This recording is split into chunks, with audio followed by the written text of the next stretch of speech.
Europe 1, 6h48. Bonjour Axel de Tarlet. Bonjour Bruce. L'édito éco, la fraude fiscale.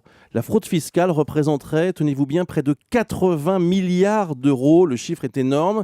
C'est simple, sans la fraude, la France n'aurait pas de problème de déficit budgétaire. Exactement, oui. C'est une estimation d'un syndicat de Bercy qui a cherché à évaluer tout ce que l'on cache au fisc pour ne pas payer d'impôts.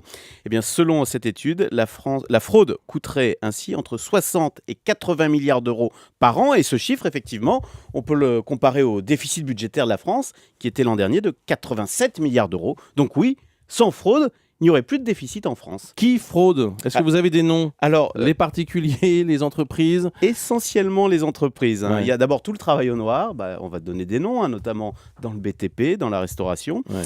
Il y a les arnaques à la TVA. Mais si on regarde le plus gros poste de fraude, c'est l'impôt sur les sociétés qui coûterait chaque année près de 30 milliards d'euros. Et là, ce qui est scandaleux, c'est qu'on est souvent en face de multinationales qui ont pignon sur rue et qui pratiquent ce qu'on appelle pudiquement l'optimisation fiscale. Mais une optimisation fiscale qui, poussée à l'extrême, devient carrément illégale. Et donnons des noms, là encore, Google et Amazon. Ouais. Le fisc français réclame à ces deux sociétés, respectivement, 1 milliard d'euros et 200 millions d'euros. Quelle est la combine? Alors, ces sociétés s'arrangent pour ne faire apparaître aucun bénéfice en France. Elles font en sorte que leur activité en France soit à peine rentable et tous les bénéfices apparaissent et sont réalisés dans les paradis fiscaux. Mais la bonne nouvelle, c'est que ces multinationales ont fini par excéder tout le monde à force de ne pas payer d'impôts, y compris les pays les plus coulants, les plus laxistes en matière fiscale, comme les Pays-Bas ou la Grande-Bretagne. Londres, par exemple, vient de sanctionner Starbucks, qui s'est arrangé pour ne jamais payer un sou d'impôts